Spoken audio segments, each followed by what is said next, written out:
एक गांव में दो भाई रहते थे। एक भाई अमीर था तो दूसरा गरीब। फिर ईद आई।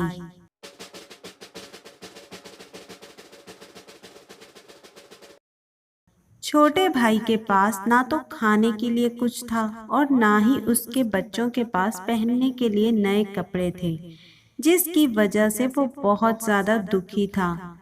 वो अपने बड़े भाई के पास मदद मांगने के लिए गया। बड़े भाई ने उसे धुतकार कर अपने घर से निकाल दिया। वो बेचारा निहायत दुखी दिल के साथ अपने घर लौट रहा था कि रास्ते में उसे एक बूढ़ा मिला। बूढ़े के पास लकड़ियों का एक बड़ा सा गट्ठर रखा हुआ था। बूढ़े ने उससे कहा कि क्या बात है बेटा, तुम इतने उदास क्यों हो आज? आज तो ईद का दिन है। ईद के दिन तुम क्यों उदास हो? तो उसने उदास लहजे में बताया कि मेरे लिए कैसी ईद, मेरे घर वाले भूखे हैं और उनके पास अच्छे कपड़े भी नहीं हैं और मैं उनके लिए कुछ भी नहीं कर पा रहा हूँ। तो बूढ़े ने कहा कि अगर तुम मेरी मदद करो और लकड़ियों के इस गट्ठर को मेरे घर पहुंचा दो तो मैं तुम्हें एक ऐसी चीज दूंगा जिसकी वजह से तुम अमीर हो जाओगे। वो लकड़ियों का गट्ठर उठाए बूढ़े के पीछे पीछे चल पड़ा। बूढ़े ने अपने घर पहुंचकर उसका शुक्रिया अदा किया और उसे एक मीठी रोटी दी और उससे कहा, मेरी बात गौर से सुनो। तुम जंगल में जाना, वहां तुम्हें एक जगह तीन पेड़ मिलेंगे। उन पेड़ों के पास एक पहाड़ होगा। उस पहाड़ में एक गार होगा। तुम इस गार में चले जाना। वहां तुम्हें तीन बोने मिलेंगे। इन बोनों को मीठी रोटी बहुत पसंद है। वो मीठी रोटी को किसी भी कीमत पर नहीं छोड़ेंगे। तुम इस मीठी रोटी के बदले उनसे पैसे मत मांगना, बल्कि तुम उनसे कहना कि मुझे इसके बदले पत्थर की चक्की दे दो। छोटा भाई रोटी लेकर जब गार में पहुंचा तो वहां तीन बोने मौजूद थे। मीठी रोटी देखकर एक बोना बोला कि ये रोटी अगर तुम मुझे दे दो तो मैं तुम्हें इसके बदले जो कहोगे वो दे दूंगा। छोटे भाई ने कहा कि मुझे बस इसके बदले पत्थर की चक्की दे दो। तो उन्होंने उसे चक्की दे दी।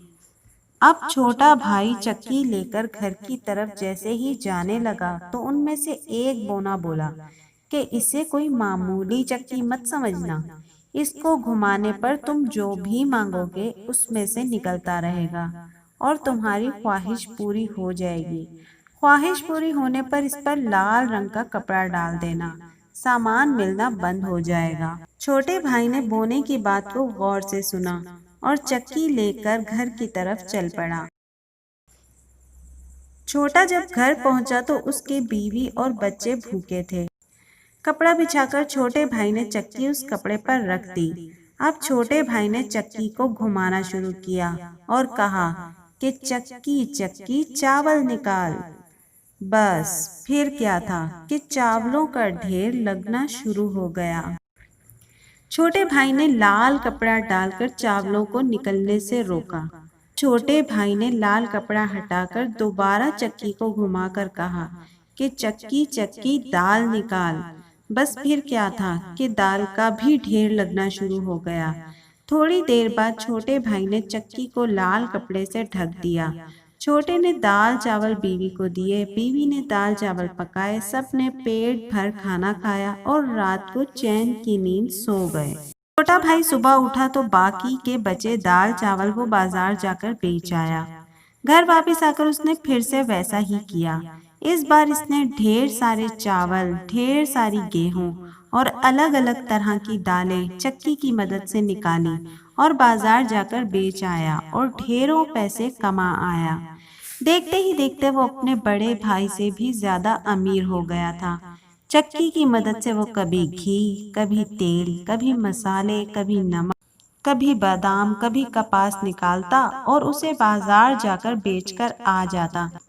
बड़े भाई ने जब छोटे भाई की ये खुशहाली देखी तो वो अपने भाई से जलने लगा और सोचने लगा कि चंद दिन पहले तो ये भूखा मर रहा था, अचानक इसके हाथ क्या लगा कि ये मुझसे भी ज्यादा अमीर हो गया है। एक रात बड़े भाई ने सोचा कि पता तो लगाऊं कि आखिर छोटे के हाथ ऐसी क्या चीज लगी है कि जिसकी वजह से वो इतना अमीर हो गया है। वो छोटे के घर में जाकर छुप गया और जब छोटा भाई चक्की की मदद से सामान निकालने लगा तो बड़े भाई को सारी बात समझ में आ गई। छोटे का सारा राज उसके सामने खुल चुका था। सुबह जब छोटा सामान बेचने के लिए बाजार गया तो बड़ा भाई इसके घर से चक्की चुरा कर ले आया और चक्की को लेकर दूर किसी गांव में बसने के इरादे से चक्की और अपने बीवी बच्चों को लेकर दरिया पर पहुंचा और दरिया को पार करने के लिए एक कश्ती खरीदी और कश्ती में बैठकर दूसरे गांव की तरफ चल पड़ा। उसकी बीवी हैरान थी कि एक बेकार सी चक्की को लेकर सारा घर बार छोड़कर इसका शौहर इनको लेकर कहाँ जा रहा है आखिर। बड़े भाई ने जब बीवी की ये हैरानी देखी तो उसने उसकी हैरानी खत्म करने के लिए चक्की को आया और बोला कि चक्की चक्की नमक निकाल। बस बस फिर क्या था, कश्ती में नमक का ढेर लगना शुरू हो गया और कश्ती डूबना शुरू हो गई, क्योंकि बड़े भाई को चक्की रोकने का तरीका तो मालूम ही नहीं था। बड़ा भाई अपनी लालच और हसद की वजह से अपने बीवी बच्चों समेत दरिया में डूब गया। तो प्यारे व्यूवर्स, देखा आपने लालच कितनी बुरी बला है। तो प्यारे व्यूवर्स, कैसी लगी आपको आज की मेरी ये वीडियो, मेरी ये कहानी। अगर आपको मेरी वीडियो अच्छी लगी हो तो मेरी वीडियो को लाइक कीजिए, चैनल को सब्सक्राइब कीजिए।